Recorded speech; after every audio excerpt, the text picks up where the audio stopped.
എല്ലാവർക്കും പവിത്രം സീരിയലിൻ്റെ റിവ്യൂയിലേക്ക് സ്വാഗതം. ഈ റിവ്യൂ ഇഷ്ടപ്പെടുവാണെങ്കിൽ ഒന്ന് ലൈക്ക് ചെയ്തും സബ്സ്ക്രൈബ് ചെയ്തും സപ്പോർട്ട് ചെയ്യണം. അപ്പോൾ ശ്രീകാന്ത് വർഷയുടെ അച്ഛനെ വെയിറ്റ് ചെയ്ത് നിൽക്കുകയാണ്. വർഷയുടെ അച്ഛൻ വന്നിട്ട് ചോദിക്കുന്നുണ്ട്, എന്താ ശ്രീകാന്ത് വീട്ടിൽ ഇരുന്ന് സംസാരിക്കാൻ പാടില്ലാത്ത എന്തോ കാര്യമാണ് നിനക്ക് എന്നോട് സംസാരിക്കാനുള്ളത് എന്ന് വർഷ പറഞ്ഞു. എന്താ കാര്യം എന്ന് ചോദിക്കും. അന്നേരം ശ്രീകാന്ത് പറയുന്നുണ്ട്, ഇപ്പം വേദയുടെയും വിക്രത്തിൻ്റെയും ചടങ്ങ് നടക്കാൻ പോവാണ്. ആ ചടങ്ങ് കൂടെ നടന്നു കഴിഞ്ഞാൽ പിന്നെ അവളെ നമുക്ക് തിരിച്ചു കൊണ്ടുവരാൻ പറ്റില്ല. അതുകൊണ്ട് ആ ചടങ്ങ് നടക്കരുത്, അത് നടത്താനായിട്ട് അവൻ ഉണ്ടാകരുത് എന്ന് പറയും. അന്നേരം അങ്ങേര് ചോദിക്കുന്നുണ്ട്, നിൻ്റെ മനസ്സിൽ എന്താ എന്ന് ചോദിക്കുമ്പം, അവനെ തീർക്കാനാണോ നീ ഉദ്ദേശിച്ചേക്കുന്നത് എന്ന് ചോദിക്കുമ്പോൾ അതേ എന്ന് പറയും. അന്നേരം അങ്ങേര് ചോദിക്കുന്നുണ്ട്, അവനെ തീർത്തിട്ട് എന്ത് കാണിക്കാനാ, വേദ തിരിച്ചു കൊണ്ടുവന്നിട്ട് എന്തിനാ എന്ന് ചോദിക്കും. അന്നേരം ശ്രീകാന്ത് പറയുന്നുണ്ട്, ഇതുവരെ വിക്രമും വേദയും ഒരു ജീവിതം ഒരുമിച്ച് തുടങ്ങിയിട്ടില്ല, ആ കാര്യങ്ങളെല്ലാം ദർശനും മനസ്സിലായതാണ് എന്ന് പറയുമ്പം വർഷയുടെ അച്ഛൻ പറയുന്നുണ്ട്, ദർശനോട് ഞങ്ങൾ പലതവണ പറഞ്ഞു മറ്റൊരു വിവാഹത്തിന് തയ്യാറാകാൻ. അവന് മറ്റൊരു പെൺകുട്ടിയെ ഭാര്യാസ്ഥാനത്തേക്ക് കൊണ്ടുവരാൻ സാധിക്കില്ല, ഒരാളെ സ്നേഹിക്കാൻ പറ്റുള്ളൂ എന്ന്. അവൻ അങ്ങനെ ഒരു പൊങ്ങൻ. അതനുസരിച്ച് ഞങ്ങൾക്ക് അവൾക്ക് വേണ്ടി കാത്തിരിക്കാൻ പറ്റില്ല. അവൾ എന്നെങ്കിലും വിക്രത്തിനെ വിട്ടിട്ട് വരുമെന്ന പ്രതീക്ഷയിൽ എൻ്റെ മകൻ്റെ ജീവിതം നശിപ്പിക്കാൻ സാധിക്കില്ല എന്ന് പറയും. അന്നേരം ശ്രീകാന്ത് പറയുന്നുണ്ട്, അതിന് എനിക്കും താല്പര്യമില്ല. അവൾ അവൻ്റെ കൂടെ ജീവിക്കുന്നതിന് ഞങ്ങൾക്ക് ഒരിക്കലും അംഗീകരിച്ചു കൊടുക്കാൻ സാധിക്കത്തില്ല. ഈ ചടങ്ങ് അതുകൊണ്ടാണ് നടക്കരുത് എന്ന് ഞാൻ പറയുന്നത് എന്നിങ്ങനെ പറയൂ കേട്ടോ. അന്നേരം പിന്നെ അങ്ങേര് ചോദിക്കും, നിൻ്റെ മനസ്സിൽ എന്താ, അതിനെ പറ്റിയ ആൾക്കാരുണ്ടോ എന്നൊക്കെ ചോദിക്കുമ്പോൾ ശ്രീകാന്ത് പറയുന്നുണ്ട്, നല്ല ചങ്കുറപ്പുള്ള പിള്ളേർ എൻ്റെ കൂടെയുണ്ട്, അവനെ തീർത്തോളും. പക്ഷേ എനിക്ക് ഒറ്റയ്ക്ക് പറ്റില്ല. ഈ കാര്യങ്ങളൊന്നും വീട്ടിലിരുന്ന് സംസാരിക്കാൻ പറ്റില്ല. പെണ്ണുങ്ങൾ അറിഞ്ഞിട്ടുണ്ടെങ്കിൽ അത് ശരിയാകില്ലാത്തത് കൊണ്ട് ഞാൻ വർഷയോട് പോലും ഇതിനെപ്പറ്റി സൂചിപ്പിച്ചിട്ടില്ല. അതുപോലെ അച്ഛൻ അറിഞ്ഞാലും ശരിയാകില്ല. ഈ പറയുന്ന ദർശൻ അറിഞ്ഞാൽ പോലും ചിലപ്പോൾ അവൻ ഇത് പോലീസിൽ അറിയിച്ചെന്നിരിക്കും. അതുകൊണ്ട് ആ രീതിയിലൊന്നും നമുക്ക് വീട്ടിലിരുന്ന് ഡിസ്കസ് ചെയ്യാൻ പറ്റാത്തതുകൊണ്ടാണ് ഞാൻ അച്ഛനെ ഇങ്ങോട്ട് വിളിച്ചത്. അച്ഛൻ എൻ്റെ കൂടെ നിൽക്കണമെന്ന് പറയും. അന്നേരം അങ്ങേര് പറയും, ഞാൻ കൂടെ നിൽക്കാം, ചങ്കുറപ്പുള്ള പിള്ളേരായിരിക്കണം, പിന്നെ വേറെ നൂലാമാലകളൊന്നും വരാതെ കാര്യങ്ങൾ സെറ്റ് ചെയ്യുകയും വേണം എന്ന് പറയും.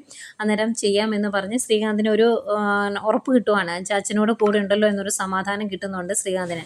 പിന്നീട് നമ്മുടെ വിക്രത്തെ കാണിക്കുന്നു. വിക്രം വീട്ടിലേക്ക് വരുന്നേക്കും അവിടെ പന്തൽ പണിക്കാരൊക്കെ വന്നിട്ട് പോവുകയാണ്. അന്നേരം അവർ പറയുന്നുണ്ട്, ഇതിനു മുമ്പൊന്ന് വിവാഹം കഴിച്ചപ്പോൾ ഞങ്ങളോട് പറഞ്ഞില്ല, ഈ ചടങ്ങിൽ ഞങ്ങളോട് പറയാതിരിക്കാനായിരുന്നല്ലോ ഉദ്ദേശം, ഏതായാലും ഞങ്ങളിത് കലക്കി തരാമെന്നൊക്കെ പറഞ്ഞിട്ട് അവരങ്ങ് പോയി കഴിഞ്ഞാൽ വിക്രം വന്നിട്ട് ചോദിക്കുന്നുണ്ട് അമ്മയുടെ, അമ്മ ഇത് എന്ത് പണിയാണ്, ഇതിൻ്റെ വല്ല ആവശ്യമുണ്ടോ എന്ന് ചോദിക്കുമ്പോൾ, എടാ വലിയ കാര്യമായിട്ടൊന്നുമില്ല, ചെറിയൊരു മണ്ഡപം, അതും ഞങ്ങൾ തീരുമാനിച്ചതല്ല, ഇതിൻ്റെ കാര്യങ്ങളെല്ലാം നോക്കി നടത്തുന്നത് നിൻ്റെ അച്ഛമ്മയാന്ന് പറയുമ്പോൾ, ഓ തള്ള സമ്മതിക്കുകയില്ല എന്ന് പറയും കേട്ടോ വിക്രം. അന്നേരം അമ്മ പറയുന്നുണ്ട്, നീ അങ്ങനെയൊന്നും സംസാരിക്കരുത്, അച്ഛന് പോലും അച്ഛമ്മയുടെ വാക്കാണ് അവസാന വാക്ക്, ആ രീതിയിൽ കാര്യങ്ങൾ മുന്നോട്ട് പോകുമ്പോൾ നീ ആ രീതിയിൽ സംസാരിക്കില്ലെന്ന് പറയുമ്പോൾ, നിങ്ങൾ കാര്യങ്ങൾ നടത്തിക്കോ, പക്ഷേ ഇതിനൊന്നും നിന്ന് തരാൻ എന്നെ കിട്ടിയില്ല, അത് ഉറപ്പാണ് എന്ന് പറയും കേട്ടോ.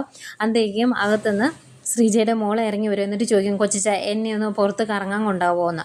അന്നേരം ആഹാ നിന്നെ കറങ്ങാൻ കൊണ്ടുപോകാനോ, അതെന്തിനാന്ന് ചോദിക്കുമ്പോൾ, ഞാൻ ഇവിടെ ഇരുന്ന് മടുത്തു, അച്ഛനോട് പറഞ്ഞപ്പോൾ അച്ഛൻ പറയുക ചെറിയച്ഛൻ കൊണ്ടുപോകുന്നു, അതുകൊണ്ടൊന്ന് കൊണ്ടുപോകാമെന്ന് ചോദിക്കുമ്പോൾ, അയ്യോ ചെറിയച്ഛന് ഒരുപാട് പണിയുണ്ട് മോളെ, ഒരുപാട് ജോലിയുണ്ട് എന്ന് പറയുമ്പം വേദ ഇറങ്ങി വരും. അന്നേരം വേഗത, ഓ ഭയങ്കര ജോലിയാണ്, ഒരു ജോലിയില്ല മോളെ കൊണ്ടുപോകും, ഉറപ്പായിട്ടും കൊണ്ടുപോകുമെന്ന് പറയുമ്പം, അങ്ങനെയാണെങ്കിൽ എൻ്റെ കൂടെ ചിറ്റയും കൂടെ പോവാം, നമുക്ക് 3 പേർ കൂടെ പോവാം, നിങ്ങളല്ലേ എന്നെ ഇങ്ങോട്ട് കൊണ്ടുപോകുന്നത്, അന്നേരം നിങ്ങൾ എന്നെ കറങ്ങാൻ കൊണ്ടുപോയാൽ മതി എന്ന് പറയും. അന്നേരം വേദ പറയുന്നുണ്ട്, എങ്കിൽ നമുക്കൊരു കാര്യം ചെയ്യാം, ശ്രീജി ചേച്ചിയും കൂടെ കൂട്ടാം എന്ന് പറയുവാണ്. അന്നേരം മോള് പറയുന്നുണ്ട്, ഇതെന്താ ചീറ്റ ഇങ്ങനെ പറയുന്നത്, 4 പേർക്ക് ബൈക്കിൽ പോകാൻ പറ്റുമോ, നമുക്ക് 3 പേർക്കല്ലേ പോകാൻ പറ്റുള്ളൂ എന്ന് ചോദിക്കും. അന്നേരം ശ്രീജ പറയും, അത് സാരമല്ല, നിങ്ങൾ പോയിക്കോ, പിന്നീട് എപ്പോഴെങ്കിലും ഞാനും വിശ്വേട്ടനും കൂടി മോളുടെ കൂടെ പുറത്ത് പോയിക്കോളാം എന്ന് പറയുന്നു. ഏതായാലും വേറെ നിവൃത്തിയില്ലാതെ വിക്രം മോളെയും വേദയും കൊണ്ട് പുറത്തേക്ക് പോവാണ്. അന്നേരം ശ്രീകാന്തൊക്കെ ശ്രീകുമാറൊക്കെ ഏർപ്പാടാക്കിയ ആ ഗുണ്ട ഇവരുടെ പുറകെ ഉണ്ട് കേട്ടോ. അന്നേരം അയാൾ വർഷയുടെ അച്ഛനെ വിളിച്ചിട്ട്, ഇങ്ങനെ നമ്മുടെ വിക്രം ഫ്രണ്ടിൽ ബൈക്കിൽ പോകുന്നുണ്ട്, കൂടെ വേദയുണ്ട്, ഒരു കുട്ടിയുണ്ട് എന്ന് പറയുമ്പോൾ, ഇപ്പോഴൊന്നും ചെയ്യേണ്ട, വേദയ്ക്കൊന്നും സംഭവിക്കരുത്, അതുകൊണ്ട് നീ പുറകെ തന്നെ കൂടിക്കോ, അപ്പോൾ ഉള്ള വിവരങ്ങൾ എന്നെ വിളിച്ചു പറയണം, എന്നിട്ട് നമുക്ക് അവസരം കിട്ടുമ്പോൾ തീർത്തേക്കാം എന്നിങ്ങനെ പറയുവാണ്. ആയിക്കോട്ടെ എന്ന് പറഞ്ഞാൽ അങ്ങനെ ഫോൺ വയ്ക്കുന്നു. ഏതായാലും പുറകെ തന്നെ വിക്രത്തിനെ ഫോളോ ചെയ്തുകൊണ്ട് ഒരു ബീച്ചിൻ്റെ സൈഡിലെത്തുമ്പോൾ വിക്രം വണ്ടി വെച്ചിട്ട് ഇറങ്ങുക.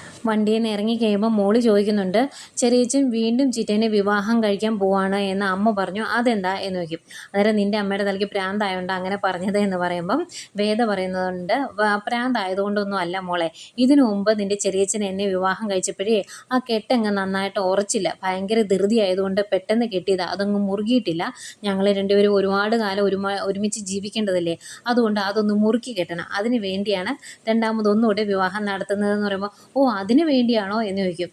അന്നേരം വിക്രം പറയുന്നുണ്ട്, അത് കെട്ടണോ വേണ്ടിയോ എന്ന് ഞാനല്ലേ തീരുമാനിക്കുന്നത് എന്ന്. എന്നിട്ട് ഇവരുടെ സംസാരം കേൾക്കുമ്പോൾ മോള് ചോദിക്കും, നിങ്ങൾ വഴക്ക് കൂടുവാണോ എന്ന്. അന്നേരം വഴക്ക് കൂടിയതൊന്നുമില്ല, ഞങ്ങൾ ചുമ്മാ തമാശ പറഞ്ഞതല്ലേ എന്ന് പറയും. എന്നിട്ട് അവർ രണ്ടുപേരോട് ബീച്ചിൻ്റെ അടുത്തേക്ക് പോവാം കേട്ടോ. അന്നേരം വിക്രം അവിടെ ബലം പിടിച്ച് നിൽക്കുമ്പോൾ ഇനിയും ബലം പിടിച്ച് നിൽക്കാതെ ഗുണ്ടേ കൂടെ വാ, കുറച്ച് നേരത്തേക്കെങ്കിലും കൊച്ചിൻ്റെ കൂടെ ഒന്ന് കുട്ടിത്തം കാണിക്കുക എന്ന് പറഞ്ഞ് പിടിച്ച് വലിച്ചുകൊണ്ട് പോവാം. അന്നേരം ഈ ശരിക്കും നമ്മുടെ ശ്രീകുമാറൊക്കെ ഏർപ്പാടാക്കിയ മനുഷ്യൻ ഇവർ പോകുന്നതൊക്കെ നോക്കിക്കൊണ്ട് അവിടെ നിൽപ്പുണ്ട് കേട്ടോ.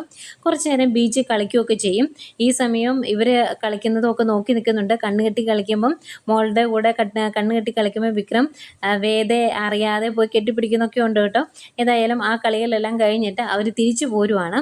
തിരിച്ചു പോരുന്ന ടൈമിൽ നമ്മുടെ വിക്രത്തിനൊരു കോള് വരുവാണ്. പെട്ടെന്ന് വിക്രം ഒരു സ്ഥലത്തേക്ക് ചെല്ലണം എന്ന് പറഞ്ഞ് വിളിക്കുന്നു. ഞാൻ വന്നേക്കാം സാറേ എന്നൊക്കെ പറയുന്നു. ഫോൺ കട്ട് ചെയ്ത് കഴിയുമ്പോഴത്തേക്കും വേദ ചോദിക്കുന്നുണ്ട്, ആ ശ്രീകുമാർ ആണോ എന്ന് ചോദിക്കുമ്പോൾ അത് നിന്നോട് പറയേണ്ട കാര്യം എനിക്കില്ല എന്ന് പറയും. ഏതായാലും എനിക്കിപ്പോൾ അവിടെ വരെ ഒന്ന് പോയേ പറ്റൂ, അതുകൊണ്ട് നിങ്ങളൊരു കാര്യം ചെയ്യുക, ഒരു ഓട്ടോ വിളിച്ച് വീട്ടിലേക്ക് പോ എന്ന് പറയും. അന്നേരം വേദ ചോദിക്കും വഴിയിൽ ഇറക്കി വിടാനാണോ ഉദ്ദേശിച്ചെന്ന് ചോദിക്കുമ്പോൾ വഴിയിലല്ലല്ലോ, ഓട്ടോ വിളിച്ച് തരാം, വീട്ടിലോട്ട് പോയാൽ മതി എന്ന് പറയും. അന്നേരം മോള് പറയുന്നുണ്ട് വേണ്ട ചെറിയച്ഛൻ നമുക്ക് വീട്ടിൽ പോകാം എന്ന്. അന്നേരം മോളെ ചെറിയച്ഛൻ പോയേ പറ്റുള്ളൂ എന്ന് പറയുമ്പോൾ എന്നാൽ പെട്ടെന്ന് വന്നേക്കണം, അല്ലെങ്കിൽ ഞാൻ ഭക്ഷണം കഴിക്കില്ല കേട്ടോ എന്ന് പറയും. അന്നേരം പെട്ടെന്ന് വന്നേക്കാം എന്ന് പറയുമ്പോൾ വേദ പറയുന്നുണ്ട് മോളോട് വെറുതെ നുണ പറഞ്ഞ് അവളെ നിരാശപ്പെടുത്തരുത്, അതുകൊണ്ട് മര്യാദയ്ക്ക് വന്നേക്കണം എന്ന് പറയും. ഏതായാലും വിക്രം സമ്മതിക്കുവാണ്. അത് ഒരു ഓട്ടോ വരുമ്പോൾ ഓട്ടോ വിളിച്ച് ഇവരെ അതിലേക്ക് കയറ്റി വിട്ടിട്ട് വിക്രം അവിടുന്ന് പോരുന്നു. ഈ സമയം വിക്രത്തിൻ്റെ പുറകെ തന്നെയുണ്ട് ശ്രീകുമാറും വർഷയുടെ അച്ഛനും കൂടെ ഏർപ്പാടാക്കിയ ആ മനുഷ്യൻ. ഇതൊന്നും അറിയാതെ വീട്ടിൽ കല്യാണത്തിൻ്റെ വിശേഷങ്ങളൊക്കെ നടക്കുവാണല്ലോ, അതുകൊണ്ട് തന്നെ അയൽവക്കംകാർ ചെറിയ കുത്തിത്തിരിപ്പൊക്കെ ആയിട്ട് ചെല്ലുന്നുണ്ട്. അന്നേരം വിക്രത്തിൻ്റെ അമ്മ ചോദിക്കുന്നുണ്ട് ഞങ്ങൾ ഒന്നുകൂടെ അവൻ്റെ വിവാഹം നടത്തി എന്നോർത്ത് നാട്ടുകാർക്ക് പ്രശ്നമൊന്നും ഇല്ലല്ലോ, അത് ഞങ്ങളല്ലേ നടത്തുന്നത്, സൗകര്യപൂർവ്വം വന്ന് സന്തോഷത്തോടെ പങ്കെടുത്തിട്ട് പോവുക, അല്ലാതെ അതിൻ്റെ അകത്ത് കൂടുതൽ അഭിപ്രായം പറയേണ്ട കാര്യമൊന്നും അയൽവക്കംകാർക്ക് ഇല്ലല്ലോ എന്ന് പറയുമ്പോൾ വേറെ നിവൃത്തിയില്ലാണ്ട് കുത്തിത്തിരിപ്പ് നടക്കാത്തതുകൊണ്ട് അവർ തിരിച്ചു പോകുന്നുണ്ട്. അവർ തിരിച്ചു പോകുന്ന സമയത്താണ് വേദയും മോളോട് വന്നിറങ്ങുന്നത്. വേദയോടും ചോദിക്കുന്നുണ്ട് ഈ സമയത്താണോ കറങ്ങാൻ പോകുന്നത് എന്ന്. അന്നേരം വേദ ചോദിക്കും ഈ സമയത്തല്ലാതെ നട്ടുച്ചയ്ക്ക് കറങ്ങാൻ പോകാൻ പറ്റുമോ എന്ന്. വേദയുടെ മറുപടി കേൾക്കുമ്പോഴും അങ്ങ് വേറെ നിവൃത്തിയില്ലാതെ അവരങ്ങ് വിഷമിച്ച് പോവുക കേട്ടോ. വേദയും മോളോട് കയറി വരുമ്പോൾ അമ്മ ചോദിക്കുന്നുണ്ട് ഇതെന്താ മോളെ നിങ്ങളെ അവൻ വഴിയിൽ ഇറക്കി വിട്ടോ എന്ന് ചോദിക്കും. അന്നേരം വേദ പറയുന്നുണ്ട് വഴിയിൽ ഇറക്കി വിട്ടൊന്നുമല്ല, ആ നേതാവ് വിളിച്ചു, അപ്പം ഞാനാ പറഞ്ഞ് പോയിട്ട് വരാൻ, ഞാൻ പറഞ്ഞു വിട്ടത് എന്ന് പറയും. അന്നേരം നന്ദിനി ഓ നീ പറയുന്നത് പോലെ മാത്രം അവൻ കേൾക്കോളോ എന്ന് ചോദിക്കും. അതെ ഞാൻ ശരിക്കും വിക്രത്തിനെ കുപ്പിയിലാക്കിയിട്ടുണ്ട്, അത് ഏട്ടത്തേക്ക് മനസ്സിലായില്ലേ എന്ന് ചോദിക്കും. അന്നേരം മോളോട് ചോദിക്കുന്നുണ്ട് മോൾക്ക് എന്തൊക്കെയാണ് മേടിച്ച് തന്നേന്ന്. അന്നേരം എനിക്ക് ഐസ്ക്രീം മേടിച്ച് തന്നു, കൂൾ ഡ്രിങ്ക്സ് മേടിച്ച് തന്നു, മുട്ട പപ്സ് മേടിച്ച് തന്നു എന്ന് പറഞ്ഞ് കുറേ ലിസ്റ്റൊക്കെ ഇറക്കുന്നുണ്ട്. ഏതായാലും മോള് ഭയങ്കര ഹാപ്പിയാണ്. അന്നേരം മോളെ കുളിപ്പിക്കാമെന്ന് പറഞ്ഞ് ശ്രീജി വിളിക്കുമ്പോൾ അമ്മ പറയും ഞാൻ കുളിപ്പിച്ചോളാം, നീ അടുക്കളയിലേക്ക് ചെല്ലുമെന്ന് പറയും. അവർ രണ്ടുപേരും പോയി കഴിയുമ്പം നന്ദിനി വേദയോട് ചോദിക്കുക നീ എന്താ വലിയ സന്തോഷത്തിൽ 21-ാം തീയതി അവൻ എൻ്റെ കഴുത്തിൽ ഒന്നുകൂടെ താലി കെട്ടു എന്നുള്ള സന്തോഷമാണോ? അത് നടക്കില്ല എന്ന് പറയുമ്പം ചേച്ചി ഏട്ടത്തി നോക്കിയിരുന്നു 21-ാം തീയതി ആ ചടങ്ങ് നടക്കുകയും ചെയ്യും, ഏട്ടത്തിക്ക് പ്രത്യേകം ഒരു ഗ്ലാസ് പായസം ഞാൻ കൂടുതൽ തരികയും ചെയ്യുമെന്ന് പറഞ്ഞിട്ട് വേദ അകത്തേക്ക് പോകുമ്പോൾ ഈശ്വര ശരിക്കും അവൻ ഇവളുടെ കുപ്പിയിലായി കാണുമോ എന്നോർത്ത് നന്ദിനിക്ക് ടെൻഷനാണ്. പിന്നെ കാണിക്കുന്നത് നമ്മുടെ വിക്രത്തെയാണ്. വിക്രം പോകുന്ന വണ്ടിയുടെ പുറകെ തന്നെ ആ മനുഷ്യനുണ്ട്. ഇപ്പോൾ അയാളുടെ കൂടെ ശ്രീകുമാറും അതുപോലെ വർഷയുടെ അച്ഛനും ഉണ്ട് കേട്ടോ. അന്നേരം ശ്രീകുമാറിന് ധൃതി, ഇങ്ങനെ പുറകെ പോകാൻ തുടങ്ങിയിട്ട് കുറേ നേരമായാലോ, അവനെ അങ്ങ് ഇടിച്ചിടടാ എന്ന് പറയും. അന്നേരം വർഷയുടെ അച്ഛൻ പറയുന്നുണ്ട് വേണ്ട CCTV ഒന്നും ഇല്ലാത്ത സ്ഥലത്തെത്തുമ്പോൾ ഇടിച്ചിട്ടാൽ മതിയെന്ന്. അങ്ങനെ ഒരു സ്പോട്ടിൽ ചെല്ലുമ്പോഴത്തേക്കും ശ്രീകുമാർ പറയും ഇപ്പോൾ ഇവിടെ ആരുമില്ല, ഇടിച്ച് കയറ്റടാ എന്ന് പറയുവാണ്. അങ്ങനെ വിക്രത്തെ ഇടിച്ചിടുവാണ്. വിക്രം പോയി വീഴുന്നു, തല പോയി ഇടിച്ച് തലയിൽ നിന്ന് ചെറിയ ചോരയൊക്കെ വരുന്നുണ്ട്, ബോധം കിട്ടുപോകും കേട്ടോ. അന്നേരം ഇവർ 3 പേരൂടെ ഇറങ്ങി വരും. വർഷയുടെ അച്ഛൻ വിക്രത്തിന് ശ്വാസം ഉണ്ടോ എന്നൊക്കെ നോക്കുന്ന ടൈമിൽ ആ ഗുണ്ട ഒരു വടിവാളെടുത്ത് വെട്ടാൻ തുടങ്ങുവാണ് വിക്രത്തെ. അന്നേരം വർഷയുടെ അച്ഛൻ തടയും. അന്നേരം ശ്രീകുമാർ ചോദിക്കും എന്തിനാ തടയുന്നേ, വെട്ടി കൂട്ടട്ടെ അവനെ എന്ന് പറയുമ്പം എന്നിട്ട് പോലീസ് അന്വേഷണം വരുമ്പോൾ നീ ഏക്കുമോ എന്ന് ചോദിക്കും. അന്നേരം ഏതെങ്കിലും രാഷ്ട്രീയ നേതാക്കൾ അവരുടെ ഗുണ്ടകളെ വെട്ടി തീർത്തതാണെന്നോ അങ്ങ് ഓർത്തോളൂ എന്ന് പറയുമ്പം അത് അങ്ങനെയല്ലാതെ അന്വേഷണം ഇവനിലേക്ക് അന്വേഷണം വന്നിട്ടുണ്ടെങ്കിലേ നമ്മളും തൂങ്ങും, ഇവിടുത്തെ സൈബർ വിങ് വെറുതെ നോക്കിയിരിക്കുന്ന ഉണ്ണാക്കന്മാരല്ല നിന്നെ പോലെയൊക്കെ എന്ന് പറഞ്ഞ് നന്നായിട്ട് ദേഷ്യപ്പെടുന്നുണ്ട് വർഷയുടെ അച്ഛൻ.